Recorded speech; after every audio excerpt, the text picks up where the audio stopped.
Hello વિદ્યાર્થી મિત્રો, તો આજે આપણે નવોદયનું એક નવું ચેપ્ટરની શરૂઆત કરીશું જેનું નામ છે આકૃતિ પૂર્ણ કરો. આ ચેપ્ટર થોડુંક ટફ છે. જે આપણે સમાન આકૃતિઓ છે તેના કરતાં થોડુંક જ ટફ છે. બાકી એકદમ ઇઝીમાં ઇઝી ચેપ્ટર છે. આમાં આપણને ચોરસની અંદર આકૃતિઓ આપેલી હોય અને કોઈ એક ખૂણો બાકી હોય. બરાબર, ધારો કે આ એક ખૂણો બાકી હોય અને આ 3 ડિઝાઇનિંગ આપી હોય અહીંયા 4 ભાગમાં. બરાબર, તો જો આ ખૂણો જે બાકી હોય તે કાં તો આના અનુસાર હોય, આને અનુસાર હોય અથવા તો આને અનુસાર હોય. તે આપણે જોઈને આકૃતિનો ખૂણો પૂરો કરવાનો હોય છે. એકદમ ઇઝીમાં ઇઝી છે આ બી, પણ કહેવાય ને કે જે સમાન આકૃતિ કરતાં થોડું ટફ છે. કેમ કે સમાન આકૃતિમાં શું આપણે જોઈને ચેક જ કરવાની હતી. અહીંયા શું કરવાનું છે તો કે આપણે આકૃતિને અહીંયા ડાયરેક્ટ પૂર્ણ કરવાની છે.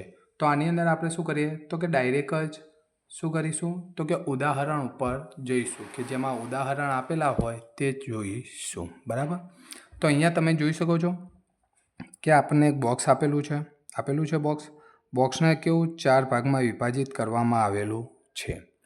4 ભાગમાં વિભાજિત કર્યા પછી શું છે તો કે આ રીતના રેખાઓ આપેલી છે. 3 આપેલી છે, અહીંયા પણ આપેલું છે. બરાબર, તો જો આ 3 ભાગ છે તો પહેલાં તો આપણે એક ચોથો ભાગ એડ કરી દઈશું આ રીતનો ત્રાસો. તો કે હા, બરાબર.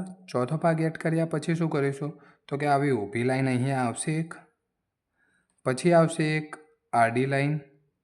પછી જુઓ હવે અહીંયા બ્લેક ડોટ નજીક છે, અહીંયા એક ઉપર છે, તો અહીંયા ક્યાં આવશે નીચેની સાઈડ આવશે બ્લેક ડોટ. તો કે હા, અને આ રાઉન્ડ સર્કલ તો કે અહીંયા આવશે. બરાબર, હવે રાઉન્ડ સર્કલની બાજુમાં આવશે ત્રાસી લાઈન. તો આ તો પહેલાં જ છે ને રાઉન્ડ સર્કલ નીચે એક અહીંયા છે, એ બી નહીં આવે. કેમ કે ત્યાં તો લાઈન આવે છે એટલે આ બી જતું રહેશે.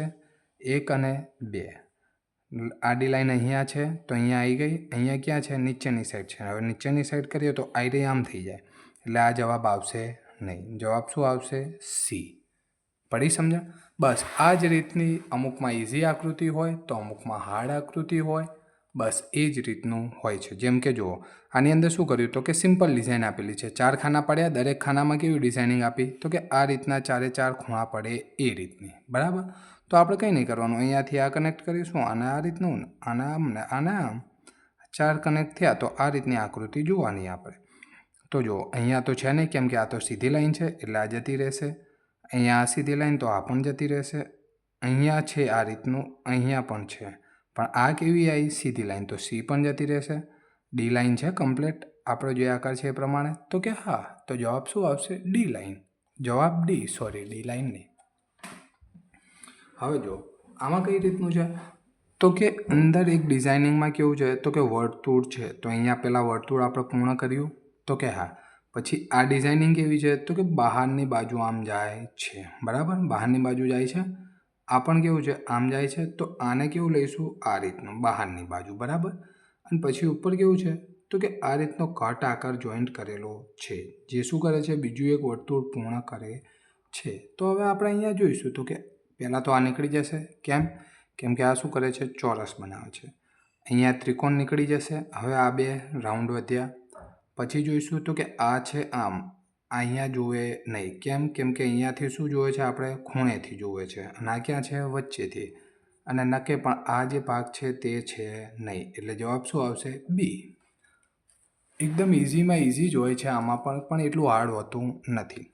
હવે જો અહીંયા શું છે તો કે એક ખાનામાં કેવું છે ચોરસ બને છે અને એક ત્રિકોણ બનાવે છે. બરાબર, તો પહેલાં આયરું એક ચોરસ બનાવી દઈએ અને એક આ ચોરસ બનાવી દઈએ. બરાબર, પહેલાં તો 2 ચોરસ જોઈ લઈએ તો કે 1 ચોરસ અને 2 ચોરસ. અહીંયા તો એક જ છે ચોરસ તો આ જતું રહેશે. અહીંયા નીચેની સાઈડ છે એટલે આ જતું રહેશે. અહીંયા પણ નીચેની સાઈડ તો આ પણ જતું રહેશે. ડાયરેક્ટ ચોરસ ઉપર જ જવાબ આવી ગયો આપણે એ. હવે છે તો કે લાસ્ટ પ્રશ્ન છે જે ઉદાહરણનો છે. તો કે નીચે કેવું બનાવે છે પાંદડી ટાઈપ. જો હવે આ પ્રશ્ન મસ્ત છે. અહીંયા પાંદડી કેવી છે સામે છે. તો આપણે એવું નહીં વિચારવાનું કે અહીંયા પણ પાંદડી જેવું જ બનશે. અહીંયા કેવું છે આવું રાઉન્ડ શેપ છે. તો અહીંયા આપણે શું ગોતીશું? રાઉન્ડ શેપ પહેલાં. તો રાઉન્ડ શેપ છે, હા, આ નહીં ચાલે, આ ચાલશે અને આ પણ નહીં ચાલે. બરાબર, પછી શું છે તો કે અહીંયાથી 1 રાઉન્ડ આવે છે, અહીંયાથી 2 round. 1 round 2 round, 1 round 2 round છે. હા, હવે શું છે, અહીંયા સામસામે ગોળ છે તો અહીંયા શું આવશે, તો કે ચોરસ જેવું આવશે આ રીતનું. તો કે અહીંયા શું છે, તો કે અહીંયા રાઉન્ડ શેપ છે, તો એ જતો રહેશે અને જવાબ શું આવશે, સી. કેમ કે અહીંયા શું બને છે, ચોરસ. પડી સમજણ? એકદમ ઇઝીમાં ઇઝી આવે છે. અને આપણે બીજા દાખલા સોલ્વ કરીશું નેક્સ્ટ વિડીયોમાં. તો ચેનલને સબસ્ક્રાઈબ કરી લો અને પ્લેલિસ્ટ આપણે આવી જશે. અને જો તમે આના પહેલાંનું ચેપ્ટર 2 ના જોયું હોય, સમાન આકૃતિ શોધો, તો એની પ્લેલિસ્ટ આપણે તૈયાર કરીને સેન્ડ કરેલી છે, તમે તે જોઈ શકો છો.